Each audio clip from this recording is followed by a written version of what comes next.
Hi ಹಾಲ್ ಇದು Friday morning vlog. ನಾನು ಬಿಸಿನೀರನ್ನ ಕಾಯಿಸಿ ಬಿಸಿನೀರು ಕುಡಿದೆ, ಮನೆಯೆಲ್ಲ ಕ್ಲೀನ್ ಮಾಡಿ ಗುಡಿಸಿ ಒರೆಸಿ ಆಯಿತು.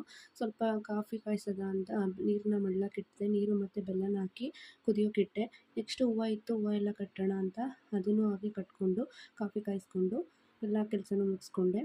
ಕಾಫಿ ನಾನು ಬೆಲ್ಲದ ನೀರು ಮಳ್ತಿದ್ದೆ, ಹಾಲು ಚೆನ್ನಾಗಿ ಕಾಯಿಸ್ಕೊಂಡು ಮಿಕ್ಸ್ ಮಾಡಿ ನೆಕ್ಸ್ಟ್ ಡಿಕಾಕ್ಷನ್ನ ಹಾಕಿ ಎಲ್ಲ ನೀಟಾಗಿ ಮಿಕ್ಸ್ ಮಾಡಿ ಲೋಟಕ್ಕೆ ಹಾಕಿ ಎಲ್ರಿಗೂ ಕೊಟ್ಟೆ. ಹಾಗೆ ಹೂವನ್ನು ಕಟ್ಟಿ ಮುಗಿಸಾಯಿತು. ನೆಕ್ಸ್ಟ್ ನೀರನ್ನ ಇಲ್ಲಿ ಕಾಯೋದಕ್ಕೆ ಇಟ್ಟಿದ್ದೆ. ಅಕ್ಕಿ ಹಾಕಿ ನೀರನ್ನ ಅನ್ನ ಮಾಡಿಕೊಂಡೆ. ಏಕೆಂದರೆ ರಾತ್ರಿದು ಸ್ವಲ್ಪ ಸಾಂಬಾರಿತ್ತು, ಅದಕ್ಕೇ ಅನ್ನ ಮುದ್ದೆ ಮಾಡಿದೆ. ಲಂಚ್ ಬಾಕ್ಸ್ಗೆ ಅಂತೇಳಿ ಸ್ವಲ್ಪ ಪುಳಿಯೋಗರೆ ಮಾಡೋಣ ಅಂತ ಗೋಡಂಬಿನ ಹಾಕಿ ಕರ್ಬೇವಿನ ಸೊಪ್ಪನ್ನ ಹಾಕಿ ಮತ್ತು ರೆಡಿಮೇಡ್ ಪೌಡ್ರನ್ನ ಹಾಕಿ ಮಿಕ್ಸ್ ಮಾಡಿ ಅನ್ನ ಮಿಕ್ಸ್ ಮಾಡಿ ಲಂಚ್ ಬಾಕ್ಸ್ಗೆ ರೆಡಿ ಮಾಡಿಕೊಂಡೆ. ಎಲ್ಲ ರೆಡಿ ಮಾಡಿಕೊಂಡು ನಾನು ಡ್ಯೂಟಿಗೆ ಹೊರಟೆ. ಇದು ಫ್ರೈಡೇ ಮಾರ್ನಿಂಗ್ ವ್ಲಾಗು ಇಲ್ಲಿಗೆ ಎಂಡ್ ಆಯಿತು. Thanks for watching.